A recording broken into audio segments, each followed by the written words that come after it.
അല്പന അർത്ഥം കിട്ടിയാലേ അർദ്ധരാത്രി കുടപിടിക്കുന്നു പറയും. ആ പരിപാടിയാണ് നമ്മുടെ Aneesha Bigg Boss Malayalam season 7 കാണിച്ചുകൊണ്ടിരിക്കുന്നത്. കുളിപ്പിച്ച് കുളിപ്പിച്ച് കുട്ടിയേലിയാണ്ടിയാക്കാന്ന് വേണമെങ്കിൽ നമുക്ക് പറയാം.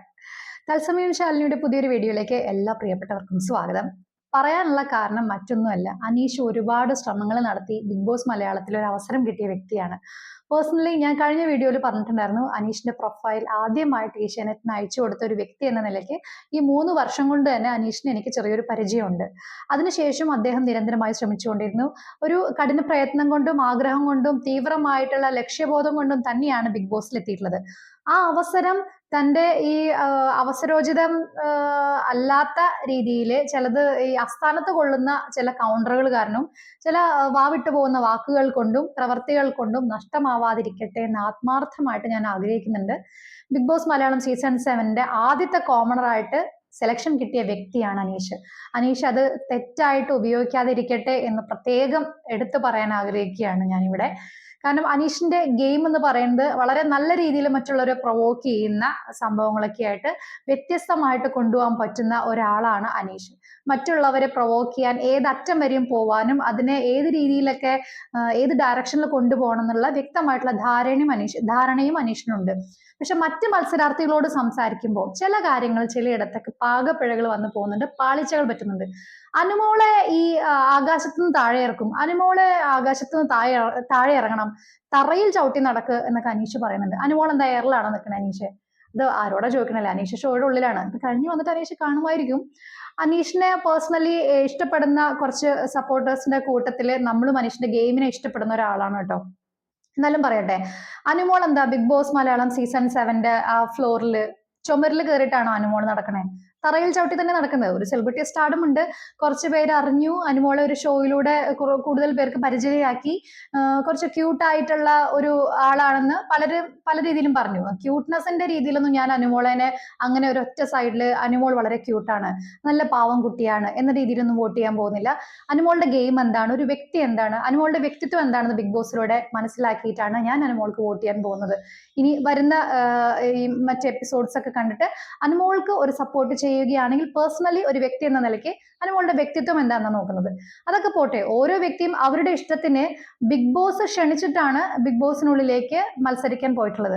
അവരെ താഴെ ഇറക്കണോ തറയിൽ ചവിട്ടി നടക്കണോ? അനീഷ് ഒരാഴ്ചത്തെ ക്യാപ്റ്റനായി. അനീഷിന്റെ ഒരു കഴിവ് കൊണ്ടുകൂടിയാണ് അനീഷ് ആയത്. പ്രൊവോക്ക് ചെയ്ത് ബിഗ് ബോസ് കൊടുത്ത 7ന്റെ പണിയിൽ അനീഷ് ക്യാപ്റ്റനായി വന്നു എന്നുള്ളതാണ്. ചുമരിന്റെ മുകളിൽ കൂടെ കയറി നടക്കുന്ന ഒരാളാണെങ്കിൽ മറ്റുള്ളവർക്ക് പറയാം, അല്ലെങ്കിൽ തലകുത്തി നടക്കുകയാണ്, ഭയങ്കര അഹങ്കാരം കാണിച്ചു നടക്കുന്ന ഒരാളാണെങ്കിൽ പറയാം, നിങ്ങൾ ഒരു ആർട്ടിസ്റ്റാന്ന് കരുതി ഞങ്ങൾക്ക് എല്ലാവർക്കും ഉള്ള പ്രിവിലേജേ നിങ്ങൾക്കുള്ളൂ, തറയിൽ ചവിട്ടി നടക്കൂ എന്ന് അനീഷിന് പറയാം. ഇത് അനുമോള് എന്താണ് അവിടെ തലകുത്തി നടക്കാൻ കാണിച്ചത്? അനീഷിന്റെ ചില അശ്രദ്ധ കാരണം കിട്ടിയ അവസരം പോവാതിരിക്കട്ടെ. അതാ ഞാൻ പറഞ്ഞ, അല്പന് അർത്ഥം വന്നാൽ, അർത്ഥം എന്ന് പറഞ്ഞു കഴിഞ്ഞാൽ ചില സമയത്ത് ഈ പണം എന്നുകൂടി അർത്ഥമുണ്ട്. അതായത് ആവശ്യത്തിലേറെ സമ്പത്ത് ഒരാൾക്ക് ചില സമയത്ത് വന്നു ചേർന്നാൽ അത് വിനിയോഗിക്കാൻ പറ്റാതെ പോകുന്ന പല കാര്യങ്ങളും. ലോട്ടറി അടിച്ച ഒരാളാണെങ്കിൽ അത് വളരെ അലക്ഷ്യമായിട്ട് ചെലവഴിക്കുക എന്നൊക്കെ പറയില്ലേ, അതുപോലെ കയ്യിലൊരു കുട കിട്ടിക്കഴിഞ്ഞാൽ മറ്റേ പഴഞ്ചൊല്ല് പറയണ പോലെ, അല്പന് അർത്ഥം കിട്ടിയ അർദ്ധരാത്രി കുട പിടിക്കുന്നു പറഞ്ഞ പോലെ, ഞാനൊരു കുട വാങ്ങി, എനിക്ക് കുറെ പണം കിട്ടി, ഞാനൊരു കുട വാങ്ങി. ആ സമയത്ത് എല്ലാവരും നല്ല മഴ പെയ്തുകൊണ്ടിരിക്കുമ്പോൾ ഗാർഡൻ നിദ്രയിലാണ് എല്ലാവരും ഉറങ്ങിക്കൊണ്ടിരിക്കുന്ന സമയത്ത് ഇയാൾ മാത്രം ഇരുട്ടത്തെ ഈ മഴ പെയ്തുകൊണ്ടിരിക്കുമ്പോൾ ഈ കുട പിടിച്ച് നിൽക്കുക. കാണാൻ ആരെങ്കിലും ഉണ്ടോ? ആരുമില്ല. അടച്ചങ്ങ് അനീഷിനെ ആക്ഷേപിക്കുകയല്ല കേട്ടോ. അനീഷിന്റെ ഗെയിം അടിപൊളിയാണ്. അനീഷിന് അങ്ങനെ ഒരു സുപ്രഭാതത്തിലെ ഈ അല്പന അർത്ഥം കിട്ടിയ പോലെ കിട്ടിയ അവസരമല്ല, ശ്രമിച്ചു കിട്ടിയ അവസരം തന്നെയാണ്.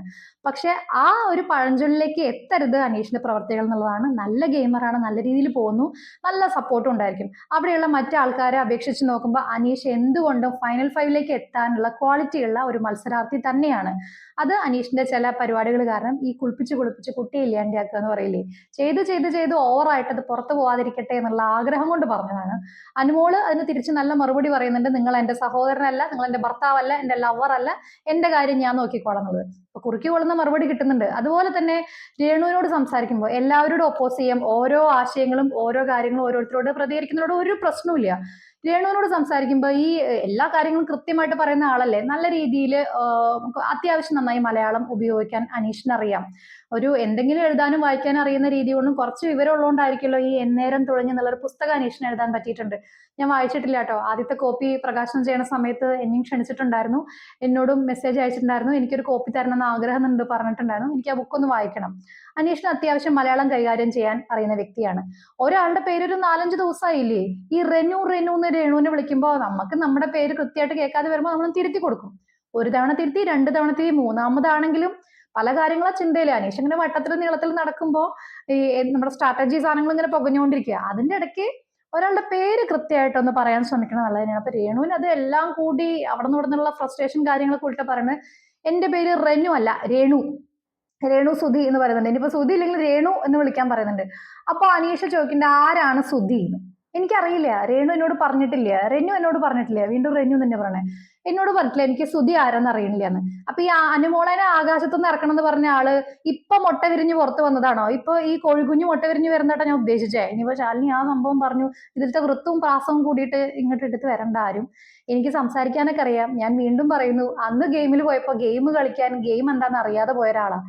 കിട്ടിയ അവസരത്തിൽ എന്റെ നാട്ടിലും എന്നെ അറിയപ്പെടുന്നവർക്കും എന്നെ അറിയുന്ന ആൾക്കാരിലേക്കും ഞാൻ എന്താണെന്ന് എത്തിക്കാനും എന്റെ കുഞ്ഞിനെ കുറിച്ചും കുടുംബത്തെ കുറിച്ചും പറയാൻ പോയ ഒരാളാണ്. ഗെയിം കളിക്കാൻ ഗെയിം മനസ്സിലാവും ഒരാഴ്ചയൊക്കെ എനിക്ക് എടുക്കേണ്ടി വന്നു മിനിമം. അപ്പൊ അതുകൊണ്ട് എന്ന് വെച്ചാൽ എനിക്ക് എന്റെ ആശയങ്ങൾ പറയാതിരിക്കാനൊന്നും പറ്റില്ല. എനിക്ക് പറയാനുള്ള അഭിപ്രായ സ്വാതന്ത്ര്യം ഉണ്ട്. ഇനിയിപ്പോ മുട്ട വിരിഞ്ഞ് അനീഷ് പുറത്തു വന്ന് അങ്ങനെ ശാലിനി പറഞ്ഞൊന്നും പറയണ്ട. ഇങ്ങോട്ട് വന്നാൽ അതിവിടെ വേവില്ല. ഓക്കെ, ഞാൻ പറഞ്ഞത് ഇത്രേ ഉള്ളൂ. ഓരോ വൃത്തവും പാസും കറക്കി കുത്തി ഇങ്ങോട്ട് വന്നു കഴിഞ്ഞാൽ ഞാൻ ഈ ചില കമന്റുകളുടെ പറയണം കേട്ടോ. ഇതിനു മുമ്പ് എന്റെ സുഹൃത്തുമായിട്ട് ബന്ധപ്പെട്ട ഒരു വിഷയത്തിൽ കോൺട്രവേഴ്ഷ്യൽ ഇഷ്യൂവിൽ പ്രതികരിച്ചതിന്റെ പേരിൽ കുറെ കമന്റുകൾ വന്നു. കുറച്ചൊക്കെ ഞാൻ ഡിലീറ്റ് ചെയ്തു. അത് എന്റെ സ്വാതന്ത്ര്യമാണ്. നമ്മുടെ യൂട്യൂബ് ചാനലിലെ താഴെയുള്ള കമന്റുകൾ ഇഷ്ടമുള്ളത് ഡിലീറ്റ് ചെയ്യണോ ഡിലീറ്റ് ചെയ്യാം, അതൊക്കെ എന്റെ സ്വാതന്ത്ര്യം ഇപ്പോഴാണെങ്കിലും. പക്ഷെ പിന്നെ യൂട്യൂബ് ചെയ്യുന്ന വേറെ സുഹൃത്തിനോട് പറഞ്ഞു, അതുവഴി നിങ്ങൾക്ക് നഷ്ടമാവുന്നത് കുറെ കാര്യങ്ങൾ ഇട്ടാ, നമ്മുടെ റീച്ച് കുറയുന്നൊക്കെ പറഞ്ഞു. പക്ഷെ നമുക്ക് വേണ്ടപ്പെട്ട ആൾക്കാരെ കുറിച്ച് വളരെ മോശം കമന്റ് പേഴ്സണലി എനിക്കും അവർക്കൊക്കെ വരുമ്പോൾ അത് കണ്ടിരിക്കാൻ പറ്റാത്തതുകൊണ്ട് അരോചകമായതുകൊണ്ട് ഞാൻ അവർക്കും കൂടി വേണ്ടി ഞാൻ അത് ഡിലീറ്റ് ചെയ്തു. അപ്പുറത്ത് വേറൊരു ചാനൽ ഉണ്ടായിരുന്ന ആൾക്കാര് അതിലുണ്ടായിരുന്ന മറ്റൊരു വ്യക്തിയെ കുറിച്ച് വന്ന നെഗറ്റീവ് കമന്റ് ഒന്നും അവർ ഡിലീറ്റ് ചെയ്ത് കണ്ടില്ലേ. കാരണം അവർക്ക് അവർ വിഷയമല്ല, ഒരു ചാനലാണ്, കണ്ടന്റ് ആണ് അവർ പുറത്തുവിടുന്നു. സാമ്പത്തികം ലക്ഷ്യമാക്കി തന്നെയാണ് എന്നെ പോലെ അവർ മുന്നോട്ട് പോകുന്നത്. പക്ഷെ ഇവിടെ എനിക്ക് പേഴ്സണൽ ബന്ധങ്ങൾ ഉണ്ടായിരുന്നു. എനിക്ക് വേണ്ടപ്പെട്ട ഒരു വ്യക്തിയെ കുറിച്ചാണ് ഞാൻ വീഡിയോ ചെയ്തത്, റിയാക്ട് ചെയ്തത്. അവരെക്കുറിച്ചും അവരുമായി ബന്ധപ്പെട്ട ആൾക്കാരെ കുറിച്ചും എന്നെ കുറിച്ചും വരുന്ന കമന്റുകൾ ചിലതൊക്കെ എനിക്ക് മാറ്റേണ്ടി വന്നു. അപ്പൊ ഞാൻ ഇത് എടുത്ത് പറയാൻ കാരണം, ബിഗ് ബോസുമായി ബന്ധപ്പെട്ട ചില കാര്യങ്ങളിലും താഴത്തെ ഈ കമന്റുകൾ വരുമ്പോൾ ഇനി ഞാനത് ഡിലീറ്റ് ചെയ്യാൻ ഉദ്ദേശിച്ചിട്ടില്ല എന്നാ പറയണേ. കാരണം നമ്മുടെ റീച്ച് കുറയുന്ന പറയണേ. ഈ യൂട്യൂബിലെ കുറെ കാര്യങ്ങൾ എനിക്ക് അറിയില്ലായിരുന്നു. റവന്യൂ, യൂട്യൂബിന്റെ റീച്ച് ഇതൊക്കെ കുറയുന്നതാണ് അറിഞ്ഞത് കേട്ടോ. അപ്പോൾ ചില ആൾക്കാർ അത് പറഞ്ഞു തരുന്നോണ്ട് ഞാൻ പറയാൻ, ഇനിയിപ്പോ താഴെ വന്ന് കമന്റ് ഇടാൻ വന്നാലും ഒന്നും പറയാൻ പോകുന്നില്ല. എടുത്തു പറയാൻ വന്ന സംഭവം വേറൊന്നുമല്ല. സുധി എനിക്കറിയില്ല, ആരാണ് സുധി? റെനു എന്നോട് പറഞ്ഞിട്ടില്ലെന്ന് അനീഷ് പറഞ്ഞു. അപ്പൊ അനുമോളെ തറയിൽ ചവിട്ടി നടക്കാൻ പഠിപ്പിക്കുന്ന ആള് ഇപ്പൊ തന്നെ കോഴിക്കുഞ്ഞ് വന്ന പോലെ മുട്ട വിരിഞ്ഞ് വന്നോന്നല്ലോ, അല്ലെങ്കിൽ ആകാശത്ത് പൊട്ടി വീണോന്നല്ലോ അനീഷ്. സുധി എന്ന് പറഞ്ഞ കലാകാരനെ, കൊല്ലം സുധിയെ അറിയാത്ത ആൾക്കാരൊന്നുമില്ല. എനിക്ക് വളരെ നല്ലൊരു അടുപ്പമുണ്ട്. ഭാസ്കർ ദ രാസ്കൽ എന്ന മലയാള ചിത്രത്തില് നമ്മുടെ മമ്മൂക്ക കല്യാണം നടത്തി തരുന്ന ഒരു രജിസ്റ്റർ മാരേജ് സീക്വൻസിൽ അദ്ദേഹത്തിന്റെ ഭാര്യയായിട്ട്, ആ രജിസ്റ്റർ മാരേജിൽ ഭർത്താവും ഭാര്യയായിട്ട് അഭിനയിച്ചു. അതിൽ കൊല്ലം സുധിയുടെ ഭാര്യയായിട്ട് അഭിനയിക്കാനുള്ള ഒരു ഭാഗ്യ, ഒരു അവസരം എനിക്ക് കിട്ടിയിട്ടുണ്ട്. ഭാസ്കർ ദ രാസ്കൽ എന്ന സിനിമയിൽ ചെറിയൊരു ഭാഗമായിരുന്നു, കല്യാണ പെണ്ണായിട്ട് ഞാൻ അഭിനയിച്ചിട്ടുണ്ട്. അദ്ദേഹത്തിന് എനിക്കറിയാം. ഫ്ലവേഴ്സ് ടെലിവിഷന്റെ സ്റ്റാർ മാജിക് അല്ല, കോമഡി ഉത്സവോ അങ്ങനത്തെ ഒരു പ്രോഗ്രാമാണ് അവർ ആദ്യമായിട്ട് ഫ്ലവേഴ്സിൽ ഒരു ഷോ സ്റ്റാർട്ട് ചെയ്തത്. ഫ്ലവേഴ്സിന്റെ സ്റ്റുഡിയോ ഒക്കെ സെറ്റപ്പ് ചെയ്തിട്ട് ആദ്യം ചെയ്തിട്ടുള്ള സ്കിറ്റില് ആദ്യത്തെ സ്കിറ്റ് ഞാനും കൊല്ലം സുധിച്ചേട്ടനും നമ്മുടെ രാജേഷ് ചേട്ടൻ, സ്കിറ്റ് ഒക്കെ ചെയ്യുന്ന രാജേഷ് ചേട്ടനൊക്കെ കൂടിയായിരുന്നു ചെയ്തിട്ടുണ്ടായിരുന്നത്. അതിൽ എനിക്ക് ഒരു അവസരം സുധിച്ചേട്ടൻ തന്നിട്ടുണ്ടായിരുന്നു.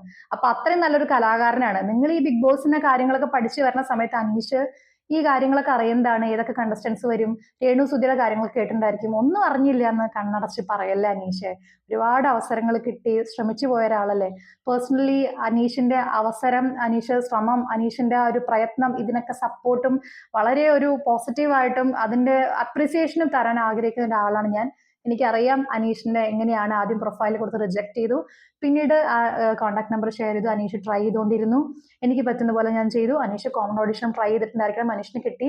പക്ഷെ സമയക്കുറവ് കൊണ്ടോ അല്ലെങ്കിൽ പല കാര്യങ്ങൾ കൊണ്ടോ ലാസ്റ്റ് ടൈമിലൊന്നും കോൺടാക്ട് ചെയ്യാൻ എനിക്കും സാധിച്ചിട്ടില്ല. എന്നാൽ അനീഷിന് അവസരം കിട്ടിയത് കോമണർ ആയതുകൊണ്ട് മേ ബി ബിഗ് ബോസിന്റെ റൂൾ അനുസരിച്ച് അനീഷ് അതെന്നെ അറിയിച്ചിട്ടില്ല. കാരണം അത് ഷോയിലൂടെ വരുമ്പോൾ പറയുന്നത് തന്നെയാണ് അതിന്റെ ഉചിതം. നല്ല രീതിയിൽ അനീഷ് പോയി. ഗെയിമിലേക്ക് സെലക്ഷൻ ആയത് മുതൽ ഒരു മത്സരാർത്ഥി ഗെയിമിനോടുള്ള ഒരു ലോയൽറ്റി കാണിച്ചു. അതുകൊണ്ടാണ് ഇപ്പോൾ ഞാൻ പോലും അറിഞ്ഞിട്ടില്ല അനീഷ് പോയ കാര്യം. അതിലൊന്നും കുഴപ്പമില്ല, സന്തോഷമുള്ള കാര്യമാണ്. അനീഷ് കോമണർ ആയിട്ട് തന്നെ സെലക്ട് ആയി പോയി. പക്ഷേ കിട്ടിയ അവസരം നല്ല രീതിയിൽ അനീഷ് ഉപയോഗിക്കുന്നുണ്ടെന്ന് ഒരുപാട് നല്ല അഭിപ്രായങ്ങൾ വരുമ്പോൾ ഇങ്ങനെ പോകുന്നത് നല്ല രീതിയിലല്ല. രേണു സുധി എന്ന കലാകാരിയെ രേണുവിനെ എങ്ങനെ അംഗീകരിക്കുന്നു എന്നുള്ളത് നിങ്ങൾ തമ്മിലുള്ള ആശയത്തിന്റെ പ്രശ്നമാണ്. അതെങ്ങനെയും ആയിക്കോട്ടെ. സുധി അറിയില്ല എന്ന് പറഞ്ഞ് മരിച്ചുപോയ ഒരാള് മാത്രമല്ല, അദ്ദേഹം നല്ലൊരു കലാകാരനായിരുന്നു. അങ്ങനെ അനീഷ് പറഞ്ഞ തെറ്റായി പോയി. ഇനി പുറത്തു വരുമ്പോൾ അനീഷ് അത് കാണുകയാണെങ്കിൽ ഇതൊന്ന് കണ്ടോട്ടെ എന്ന് കരുതിയിട്ടാണ് ഈ വീഡിയോ ചെയ്യുന്നത്. നമ്മൾ ഷോയിൽ അകത്തുള്ള ഒരാളെ കൂടുതലൊന്നും പറയാൻ പറ്റില്ല. അപ്പൊ ഇങ്ങനെയുള്ള സംഭവങ്ങളൊക്കെ ഷോയിൽ നടന്നു കേട്ടോ. അടിപൊളിയായിട്ട് രസകരമായിട്ടൊക്കെ നമ്മുടെ ഗെയിം പോകുന്നുണ്ട്, നല്ല രീതിയിൽ പോകുന്നുണ്ട്. കഴിഞ്ഞ ദിവസം രേണു പറഞ്ഞ ഒരു സബ്ജക്റ്റ് കൂടി എനിക്ക് ഇവിടെ എടുത്തു പറയേണ്ടതുണ്ട്. അക്ബർ ഖാൻ വീണ്ടും വന്നൊരു മാപ്പ് പറയാനൊക്കെ ശ്രമം നടത്തി. ആ മാപ്പിന് വാല്യൂ ഇല്ല അക്ബർ. ഒരു തെറ്റ് നമ്മൾ ചെയ്താൽ മാപ്പ് പറയാനും അല്ലെങ്കിൽ നമ്മൾ ആ മാപ്പ് സ്വീകരിക്കാനും ഒക്കെയുള്ള മനുഷ്യന്മാരല്ലേ. നമുക്ക് മാപ്പ് പറയുന്നത് കേൾക്കും അംഗീകരിക്കുകയൊക്കെ ചെയ്യാം. പക്ഷെ പറഞ്ഞൊരു സംഭവം അത് കുറച്ച് വലുതായി പോയി. ഇപ്പൊ പെട്ടെന്ന് അവരെ മുറിവുണങ്ങില്ലായിരിക്കും, പിന്നീട് രേണു ക്ഷമിച്ചേക്കാം. മാപ്പ് നമുക്കത് അവർ സ്വീകരിച്ചില്ല എന്ന് കരുന്നിട്ട് ആ പോയി പണി നോക്കുന്നുള്ള ആറ്റിറ്റ്യൂഡിൽ വീണ്ടും അവരെ പറയണത് ശരിയാണോ? നിങ്ങൾ വിധവാ കാർഡ് എടുക്കണ്ട, നിങ്ങൾ വുമൻ കാർഡ് എടുക്കണ്ട, നിങ്ങൾ മറ്റ് വിധവകൾക്ക് വേണ്ടി നിങ്ങൾ സംസാരിക്കണ്ട, പിന്നെ ബാക്കിയുള്ളവർക്ക് വേണ്ടി എല്ലാ സ്ത്രീകൾക്കും അമ്മമാർക്കും വേണ്ടി നിങ്ങൾ സംസാരിക്കണ്ട. അതൊക്കെ അവരുടെ പേഴ്സണൽ ആയിട്ടുള്ള കാര്യമാണ്. അവർ പറഞ്ഞ വിധവകൾക്ക് വേണ്ടിയും അതുപോലെ ഭർത്താവ് ഉപേക്ഷിച്ചു പോയ സ്ത്രീകൾക്ക് വേണ്ടിയും. വിധവാ പെൻഷൻ എന്ന് പറയുമ്പോൾ ഭർത്താവ് മരിച്ചുപോയവർക്ക് മാത്രമല്ല, ഭർത്താവ് ഉപേക്ഷിക്കപ്പെട്ട സ്ത്രീകൾക്ക് കൂടി വിധവാ പെൻഷൻ എന്ന് തന്നെയാണ് പറയുന്നത്. അപ്പൊ അവരെയും വിധവകളായിട്ട് തന്നെ കണക്കാക്കുന്നത്. അവർക്കും പെൻഷൻ കിട്ടുന്ന അതേ പേരിലാണ്. അപ്പൊ അങ്ങനെയുള്ളവരൊക്കെ അനുഭവിക്കുന്ന കുറെ കാര്യങ്ങൾ അവർക്കൊക്കെ വേണ്ടി ഞാൻ പറയുന്നു എന്നുള്ളതായിരിക്കും രേണു പറഞ്ഞത്. അവർക്കുള്ള പ്രതിനിധിയായിട്ട് അമ്മമാർക്കൊക്കെ വേണ്ടി ഞാൻ സംസാരിക്കുന്നു. നമ്മളെയൊക്കെ പോലെ പലരും പല വിദ്യാഭ്യാസ രീതികളും പല അറിവ് കൂടുതലും അറിവ് കുറവുള്ള ആൾക്കാർക്ക് ഉണ്ടാവില്ലേ. രേണുവിന്റെ പരിമിതമായിട്ടുള്ള അറിവില് സ്വയം ഈ സെൽഫ് മാർക്കറ്റിംഗ്, മൗത്ത് പബ്ലിസിറ്റി എന്ന് പറയുന്നത് അവനവനെക്കാട്ടിലും കൂടുതൽ വേറെ ആർക്കും ചെയ്യാനില്ല. അതായത് സ്വന്തം കാര്യം പറയാൻ രേണു ശ്രദ്ധിച്ചു. ഞാൻ അമ്മമാർക്ക് വേണ്ടി. അപ്പൊ അമ്മമാർക്ക് ഇത് മനസ്സിലാവുന്ന അമ്മമാരുടെ ഒരു സപ്പോർട്ട് കിട്ടുമല്ലോ എന്ന് വിചാരിച്ചിട്ടായിരിക്കും ആദ്യത്തെ റൗണ്ട് എലിമിനേഷനിൽ വന്നില്ലേ എന്നെ വോട്ട് ചെയ്യണം എന്നൊക്കെ പറയുന്നുണ്ട്.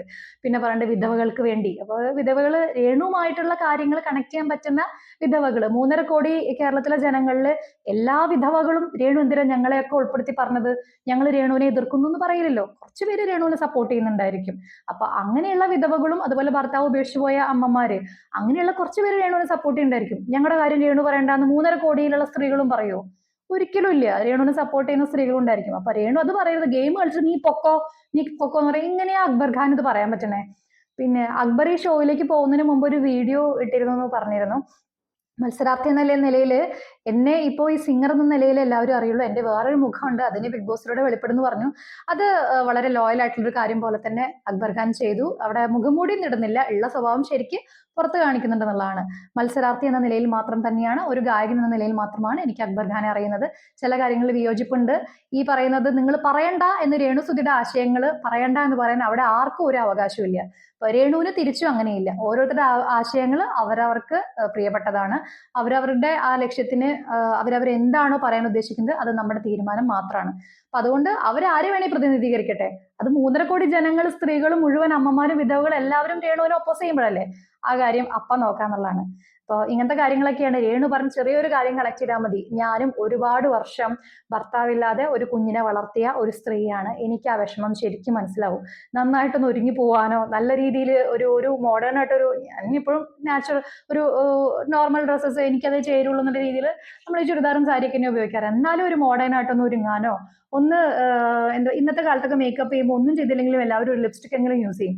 അങ്ങനെ ഒരു ലിപ്സ്റ്റിക് ഒക്കെ ഇട്ട് നമ്മളറിയുന്ന ആൾക്കാരുടെ ഇടയിൽ കൂടെ ഇറങ്ങി നടക്കാനോ ഷാംപൂ ചെയ്ത് അറ്റ്ലീസ്റ്റ് മുടി ഒന്ന് ഫ്രഷ് ആയി ഒന്ന് ഷാംപൂ ചെയ്ത് ഇട്ട് നടക്കാൻ പോലും പറ്റാത്ത സാഹചര്യമൊക്കെ എനിക്ക് ഉണ്ടായിട്ടുണ്ട്. ഞങ്ങളെപ്പോലുള്ളവര് അങ്ങനെ കുറെ അനുഭവിച്ചിട്ടുണ്ട്. ഭർത്താവിന്റെ തുണയില്ലാച്ചെങ്കിൽ ഒരുപാട് കാര്യങ്ങൾ സ്ത്രീകൾ അനുഭവിച്ചിട്ടുണ്ട്. എത്രമാത്രം വിഷമിച്ച് എത്രമാത്രം കണ്ണീര് നമ്മളൊക്കെ കുടിച്ചിട്ടുണ്ടെന്നറിയോ?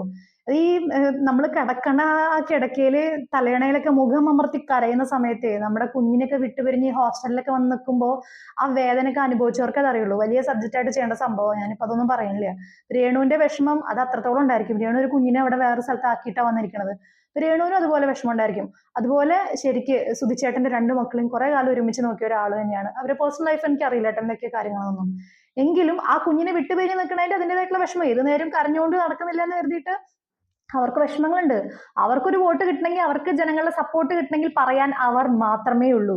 ആരെയും, എല്ലാ വിധവകളെയും അമ്മമാരെയും സ്ത്രീകളെയും പ്രതിനിധീകരിക്കേണ്ട, നീ നിന്റെ ഗെയിം കളിച്ചിട്ട് പൊക്കോ എന്ന് പറയാനല്ല ആർക്കും അവകാശമില്ല. അവിടെ ആരൊക്കെ പറഞ്ഞിട്ടുണ്ടോ അവരൊക്കെ എതിർക്കുകയാണ് ഞാൻ. കാരണം 3.5 കോടി ജനങ്ങളിൽ രേണുവിനെ സപ്പോർട്ട് ചെയ്യുന്ന സ്ത്രീകളും അമ്മമാരും ഒക്കെ ഉണ്ടായിരിക്കും. അവനവന്റെ വിഷമം അവനവന് വരുമ്പോൾ മാത്രമേ അത് കാര്യമുള്ളൂ. അതായത് നമ്മുടെ കണ്ണിൽ കൊണ്ടാലേ നമുക്ക് അതിന്റെ വേദന അറിയുള്ളൂ. മറ്റുള്ളവരെ കണ്ണിൽ കൊണ്ട് കണ്ടു ചിരിക്കാനും പറയാനൊക്കെ എളുപ്പമാണ്. തത്സമയം ശാലിനിയുടെ ബിഗ് ബോസ് മലയാളം സീസൺ 7ന്റെ മറ്റ് വിശേഷങ്ങളായിട്ട് നമുക്ക് വീണ്ടും കാണാം. This is VJ Shalini signing off. By.